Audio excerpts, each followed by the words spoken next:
A miracle has occurred. 9-year-old Charlotte is alive.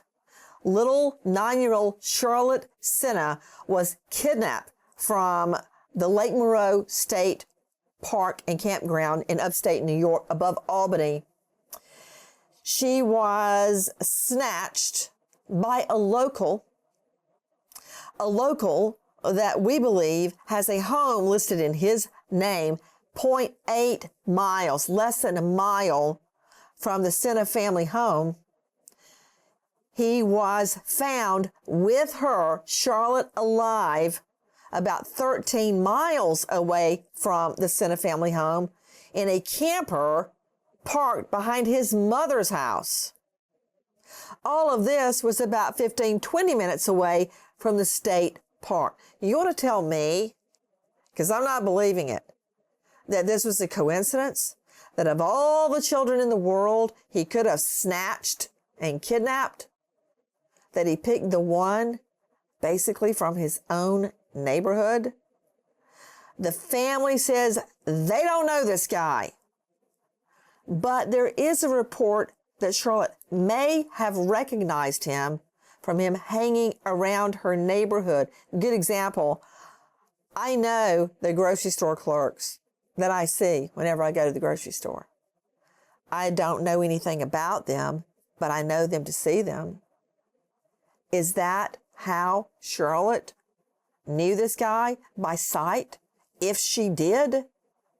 In the last hours, this guy, Craig Ross Jr., age 46, in a camper behind his mom's house, has been arrested. He has already had an arraignment in front of a judge. That happened around 3:20 a.m. in the town of Milton. This coming Friday, he will have a preliminary hearing. I mean, it's flying fast and furious in this case. But the big news is that 9-year-old Charlotte Sena has been found alive. In stranger on stranger kidnaps of children, that practically never happens. The perp wants to get rid of the evidence, and that evidence is the child. With me, high-profile lawyer joining me out of the Jacksonville jurisdiction, and former Fed with the FBI, Dale Carson, author of Arrest Proof Yourself. You can find him at dalecarsonlaw.com. What a piece of crap. Have you seen this guy? Take a good long look at this. How would you feel about him snatching your little girl off of her bike? What about that? That was a legal question, Dale Carson. You can jump in now. Well, I mean, we look at an individual like that and we know he's not normal. I mean, the sheer behavior of living or staying in a camper in your mother's home, you're 47 years old, have no visible means of support. We don't yet know what he does for a living. But these kind of individuals who make themselves stand out in a community are people that we should be concerned with. And that's true across the board. Secondly, predators will often focus on an individual, target them, and they become familiar with them through their process of grooming them for abduction. Dale Carson, is it true that you're a former Fed as an FBI agent? Isn't that true? Absolutely, and we cut our teeth on fingerprints, I must tell you. Okay, that's a yes-no question. It's a yes. You are a former FBI agent, and your analysis is he's not normal. Okay, I could ask anybody on the street that, Dale Carson. You're the high-profile lawyer. You're the former Fed with the FBI. It's more than not normal. He just got charged with first-degree kidnapping, which in the New York jurisdiction is 15 to life. Okay? You don't go to jail for life for being not normal. He stalked this kid. He watched this kid. He knew her from the neighborhood. The family didn't know him. And then he waited. Think about it. Think about it. Like a jackal, like a wolf. He saw the children going around and around in that loop. She was with her little friends. And then they said, hey, I'm done. I'm going to eat supper. And she said, I want to make one more loop on my own. It was a third of a mile, and he was watching her. The timing, the probability that he just happened to be there when she went around the one time by herself and he grabbed her is astronomical. That did not happen. He stalked her and he grabbed her. She still had her helmet on. The reason they couldn't find her in the woods, the dogs couldn't track her, is because he put her in a car and took her. Agree or disagree, Del Carson? No, I agree 100%. Individuals like this do frequently track potential targets for extended periods of time, and when they see the opportunity, they often seize it. And what a blessing she was found within 48 hours. Which And is another thing, all I get, constant texts and emails. Was she raped? Was she raped? I don't know that, but I do know this. She's alive. She's alive. That is the banner. The obsession with whether or not this child was raped, I don't know that answer yet. I pray to God, no. Now, one thing that encourages me to believe she was not sex assaulted, Del Carson, is that the idiot wrote a ransom note and that he personally delivered it with his fingerprints on it. So this may have been a calculated kidnapping strictly for ransom money. Well, let's hope it turns out that way, but it doesn't matter. She was abducted. It's a first-degree life felony. He should be in prison forever. And this is the worst nightmare of any parent, is to allow your child a little bit of freedom and then to find out somebody's been stalking them for a while and abducts them. Gosh. And most, as you know, don't end up as gloriously as this one did. You know, I'm thinking about what you just said, and I was telling a story earlier. Del Carson, you know, our family, me, David and I, and the twins, we love to camp. We love to RV, and we do it a lot. At every RV spot we visited, and that's from here to Nashville, to St. Louis, to upstate New York, to Chicago, to the Grand Tetons, you name it. We always go to an RV camp or camp under the stars, and at every RV camp, my son John David takes his bike strapped to the RV, and he goes around and around the RV park. I'm always so freaked out because of what you and I do for a living, Del Carson, that I jog and then ultimately end up walking, because he'll do it for an hour. I can't keep up with him, but I'm on the trail. And many times he'll be around and come up behind me and circle and come back. But I've done the same exact thing that this family did. And this was just a third of a mile, Del Carson. Well, remember that this individual had to follow them to this location, because otherwise, how would he know where they were going for their camping trip? I mean, this gets more frightening the more we look into it and the history of it. And it's a warning to all parents when you see something that's unusual, somebody frequently shows up who doesn't have any reason for being there, no reason whatsoever, there's a potential problem. And today it seems as though we all have to have our necks on a swivel, making certain that something evil doesn't find us. You know, Del Carson, you're so right. I'm on high alert all the time. It's not a good way to live, but, you know, after being a victim of violent crime already, I just think that is going to happen. So I'm constantly on high alert. In defense of these parents, I don't know that they ever saw this guy even in the neighborhood. I mean, yes, he's got a house. There is a house listed under his name, an eighth of a mile from the Sena home. But there he is living 13 miles away, Sydney? Yes. In a camper behind his mom's place. I don't know that he was living there. I don't know that if he went over there to stalk around their neighborhood.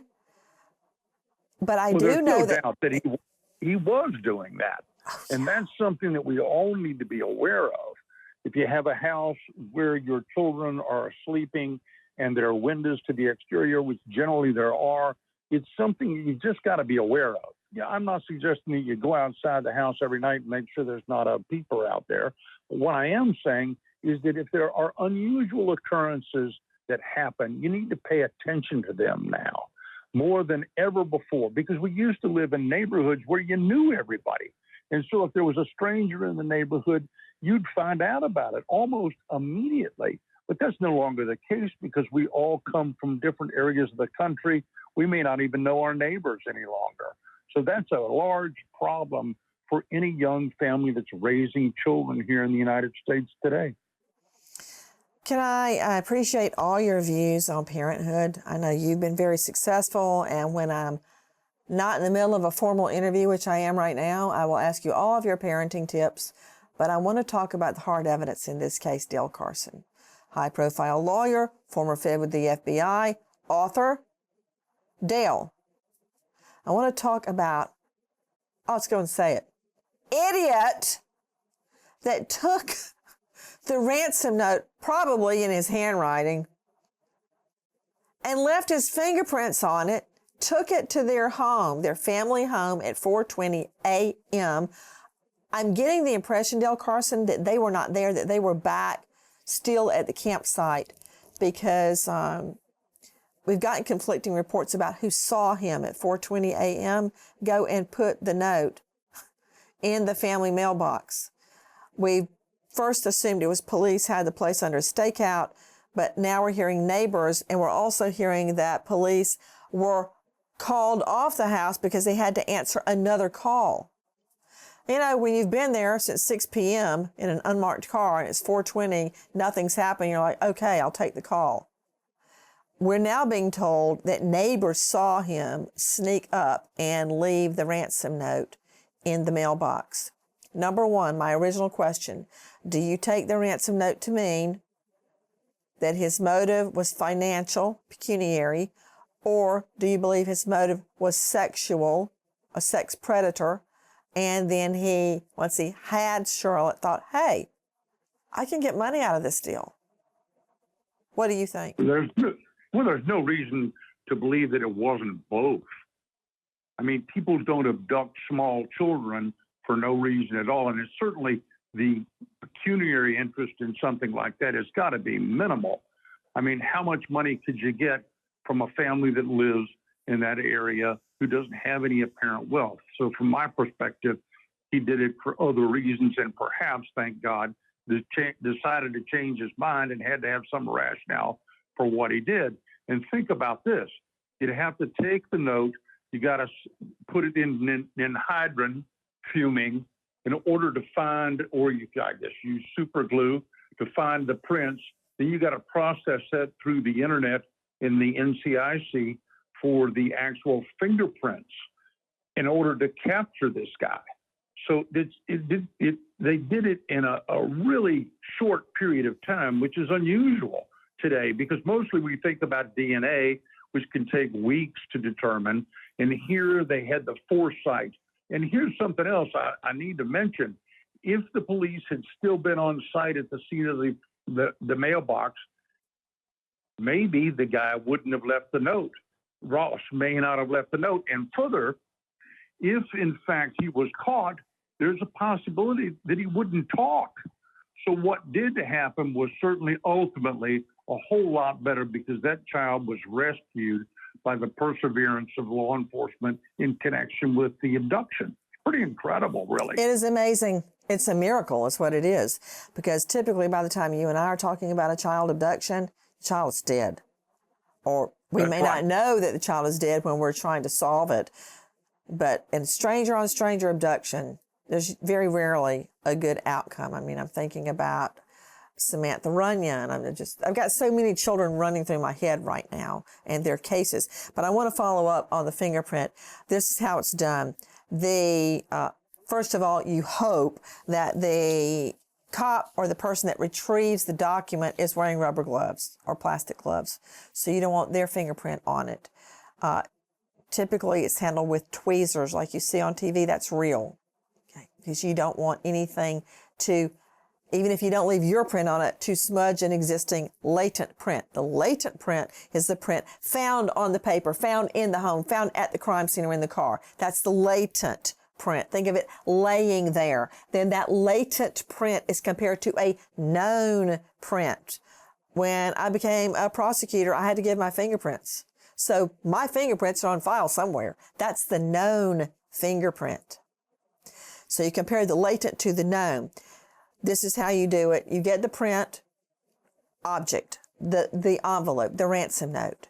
You put it in a fish tank environment, like a glass box. Doesn't have to be, but it's better so the scientists can see what's happening. You put a top on the fish tank environment. You put open and squirt out super glue and put the top back on. Super glue emits fumes. What you smell nearly knock you out. It's so strong. Like, think of a cigarette or cigar with the fumes circling up, wafting in the area. You smell it a mile away. That's what the super glue fumes do. Those fumes then, don't ask me why, I was horrible in chemistry. Those fumes, those chemicals, attach to the organic matter, which means the oil and moisture in your skin. It attaches to that moisture. Then you take that document and you take a high resolution picture of it, and you can actually see where the super glue chemicals have attached to the moisture, and then suddenly you can see the whorls, W-H-O-R-L-S, the circular marks that are your fingerprint. Then you take that print, that copy, that picture, and you put it into AFIS. AFIS, of course, is the automated finger identification system. That's how you do it. But what is his frame of mind, Dale Carson, that he would go himself with his fingerprints on the document and leave the ransom note? He didn't mail it. He didn't email it from the library under an assumed email name. He went and hand-delivered it. Idiot. Well, thank God he's an idiot. Yeah, but what may have happened is that he, obviously this is somewhat planned because he had a place to hide the child when he finally got her to the destination where she was located. And perhaps he just had a change of heart in connection with all of this, and as a result decided he had to make something out of it as a rationale for having kidnapped the girl other than the typical sexual component of something like this. And I will simply tell you that the use of fingerprints is largely underestimated today because of the DNA. And when I came through the Bureau, you know, one of the things that agents could easily do was look at a hand and tell whether or not that was the subject we were looking for, because you could calculate the fingerprints just by looking at them. Those kind of techniques and skills are pretty lost today. And there are faster ways to take prints off of paper, and one of them is anhydrous, which is a chemical you simply spray on it, and there it is suddenly. The problem is, of course, that's a carcinogenic chemical, and it's no longer allowed for us to use. But quickly they identified it, they put it in aphids, they found the individual, and it's a really interesting, because they had to also be conducting research with thermal imaging to find out where he was. Remember, he's not at his house where they think he might be. They find another address and they thermal that so that they can see somebody's in that back camper, because they sent 2 teams in helicopters to manage the problem. And fortunately, as you and I both know, they were very successful. Once they get that fingerprint and it's plugged into AFIS and you get the defendant's name, you get that name because he's in the system, like I'm in the system from working at the DA's office. He's in the system for a very different reason, because he had a DUI back in, when was it, Jackie? 96 or 97? 99, thank you, Sydney. And so his fingerprint was still on file. We also have reports that he was charged with second-degree harassment at some point. And this is a weird charge, Dale Carson. You may have heard of it. obstruction of breathing. In other words, stop, just what it says, obstructing someone from breathing through their mouth or nose. I don't know what he did or what he was arrested for, but that is a legitimate charge. It's a misdemeanor charge in New York. Obstruction of breathing. He's charged with that too. Only in New York. Only in New York. And, you know, that's just assault and battery. Yeah. Real simple. I don't know why they called it what they did. Some case, no doubt, early on in New York's history. I also have learned, according to sources, and this is all going to be made clear very soon, that while that house in Charlotte's neighborhood, eighth of a mile from her family home, is in his name, he was actually living in that camper. He didn't just take her there because he knew it was there. He apparently was living in there. So you've got this guy, 46 years old, living in a camper behind his mom's house, his mother, Joan. And right now we have no indication she knew that there was a little girl stuffed in the cabinet in the camper. Well, frequently moms don't know exactly what their boys are doing, even when they're 47 years old. And that's clearly the case, likely the case here. We know that it was a, quote, dynamic entry into the camper. We know that the streets were blocked off very quietly as it was turning evening time. They couldn't wait for nightfall because who knows if he was planning to kill Charlotte. We don't know what was in his mind. So time was of the essence. They very quietly blocked off the ends of the street, and then they sent in a SWAT team. They sent uniformed police, multiple cars, including helicopters. Explain, as a former FBI agent, how that goes down, Dale Carson. Well, it's really kind of exciting because you have a coordination between 3 or 4 entities, groups. And one of the processes from the hostage rescue teams we've learned is to be very stealthy in your entry into an area. And it's quite likely that they used explosives in order to get in the door. And that's a dynamic entry. And you follow someone who's the lead on those circumstances to immediately detain and prevent the suspect from doing something unusual. And today's technology allows us to use thermal imaging. You can figure out where people are, what they're doing internally, even from a distance. So those sorts of things are in their tool belt today, and they use them quite effectively. And we often laugh at the training that these individuals go through because it's very detailed, very long, very strenuous, and it goes on for months without any action. And then suddenly, in something like this, they're called to react to it. And you've got to be prepared, and that's why they train so frequently.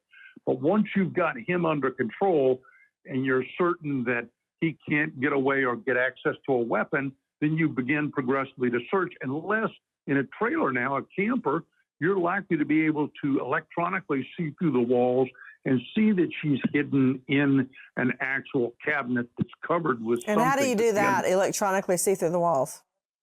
You know, it's interesting. Firefighters do this all the time. They started the technology, and it's just thermal imaging. So you can shine a device up against a wall, and you can see what's going on inside by the radiation radiated from our energy as we're standing or sitting inside a property. And that can also now be done from the air. So they use drones. They used to use helicopters, but they make more noise, obviously, in order to look through the walls. Some you can't, but many, particularly trailers and things of that nature, you can actually see through the wall. What do you anticipate at the hearing? Well, first there's going to be, he's already had a formal arraignment at about 3:20 a.m. in the middle of the night, but there's going to be on Tuesday, October 6th, Friday, there's going to be a preliminary hearing. What do you think that will entail? Well, like in most preliminary hearings, the state will present some evidence, not all the evidence, but some evidence to support the arrest and the detention, because they want to make sure he's detained. Now, the hope from a qualified investigator is that he will simply acknowledge his guilt and will explain to investigators exactly why he did this and how. So that once that's done, you're walking a path to a plea ultimately in something like this, which would be rather hard, of course, to explain how you were arrested with the child in your camper and having not been guilty of the crime. So these are cases that are fairly straightforward. The real blessing here is, of course, the child was miraculously found and was safe from what we ordinarily expect in these circumstances, where they disappear and we don't find them for 2 years until there's a shallow grave located somewhere. You know, the way that you said that correctly is so bone-chilling. Neighbors there in Sena's neighborhood described the tactical raid on the home, the camper belonging to the alleged perpetrator, Craig Ross Jr., age 46. Idling police cars seemed out of place, they say, at the mouth and the tail end of the street where the Senas lived. It very quietly and slowly gathered momentum as other police officers and unmarked vehicles arrived, then quickly joined overhead by helicopters and a full-on SWAT team, as well as an ambulance. They knew she was in there. They knew because they had that ambulance. What, Dale Carson? They knew she was alive. And that comes from checking out the scene in advance and making the plans and preparations for the dynamic entry. And that's really important. And I don't think law enforcement gets enough credit for doing those things in that fashion. No, they don't ever get credit. They just get stones thrown when they screw up. But boy, do they deserve the credit on this one. We also know that there was, quote, resistance. This guy actually tried to resist arrest. It would have been fun to be there is all I can say, because those processes, particularly when you're successful, give you a feeling that you've actually provided something of value to our communities. And often police, and particularly the special groups, are not appreciated for what they accomplish. Kidnaps committed by non-family members are much more dangerous than family member kidnaps. When you have a family member kidnap, very often it's over custody. The non-custodial parent kidnaps the child because they want custody. They want full custody. A stranger on stranger or non-family abduction is greatly statistically more dangerous than a family abduction, in the most serious cases leading to the child's murder by the kidnapper in order to get rid of the evidence. A little over 50% of stranger child abductions, those children make it home. That leaves a huge number of children that never come home again, that are killed in stranger on stranger abductions such as this. Dale Carson, what do you think is going to happen? Do you think there will be more charges? Obviously, he was stalking this family. I'm convinced there'll be more charges because in that camper was a computer. And oftentimes individuals keep logs of their behavior and they also find child pornography on those computers.